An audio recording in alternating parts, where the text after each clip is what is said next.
Okay, I don't know. I think we're on 11 or something. I don't know what this is, but let's just keep it rolling because it's looking good. See, all these things, ex parte hearings, these are all violations of law. This when a grand jury gets a hold of this, let me tell you something. There's indictments coming.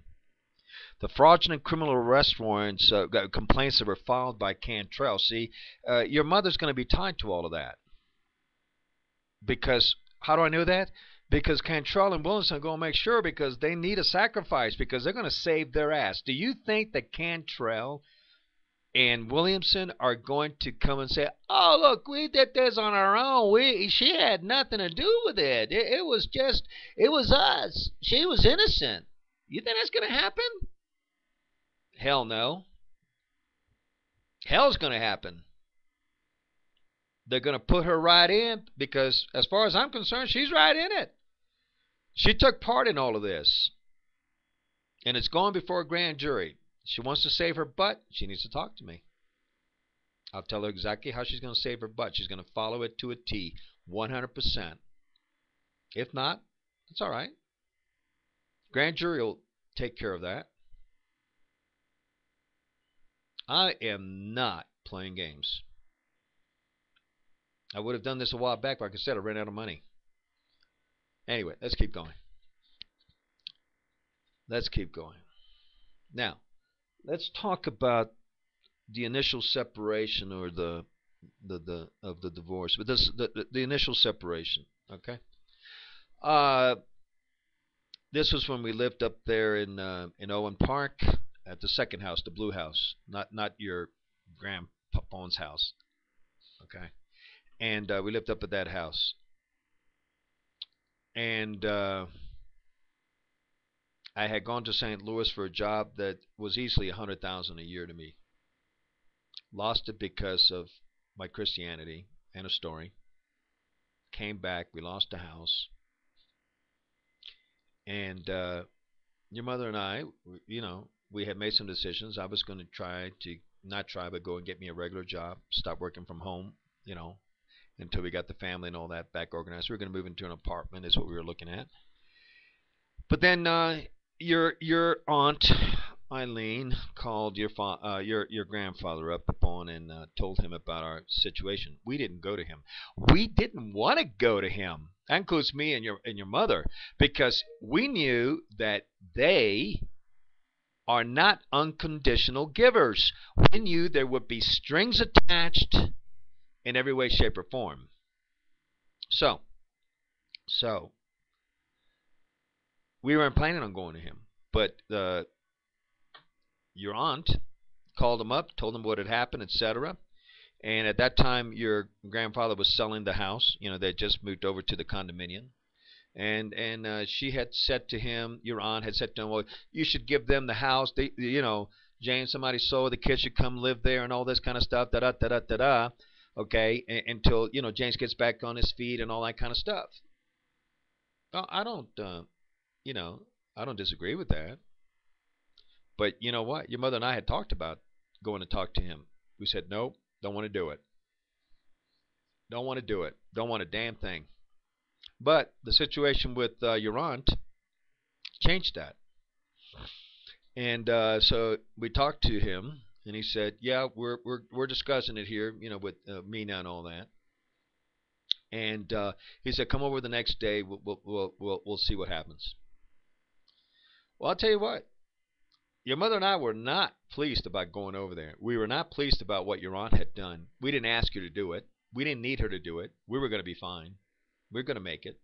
I had agreed to go back to going again to get a regular job, hopefully an honest one somewhere, because everywhere I've worked so far, they either stole from my paycheck or they were thieves committing fraud with their customers, which I don't do. So therefore, I left those places. But anyway, so we went to see Papon.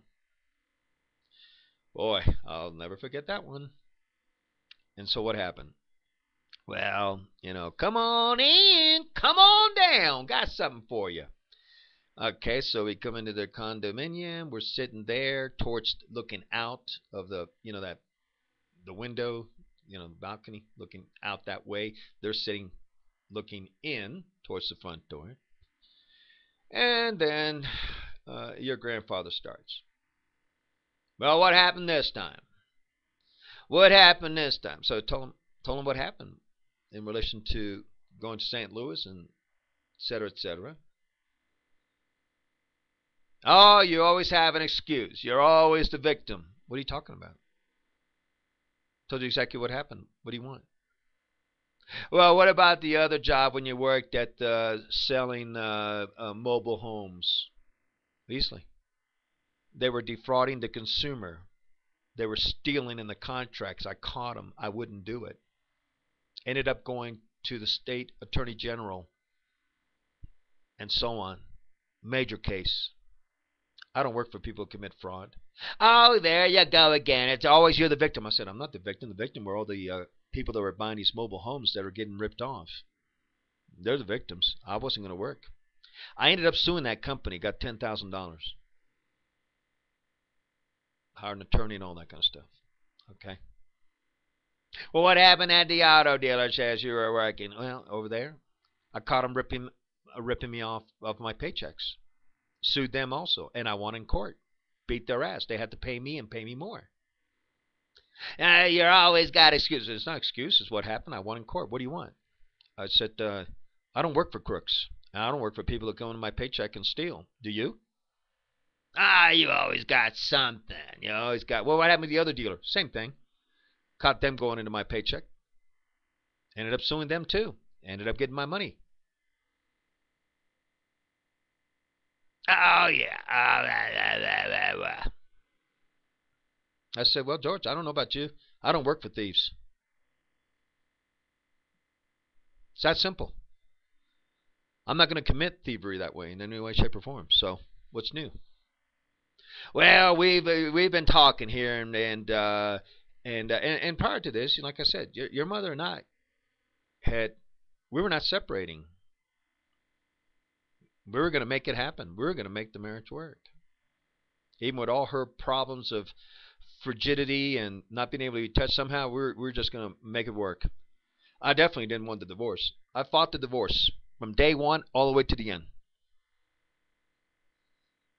Fought it from day one all the way to the end.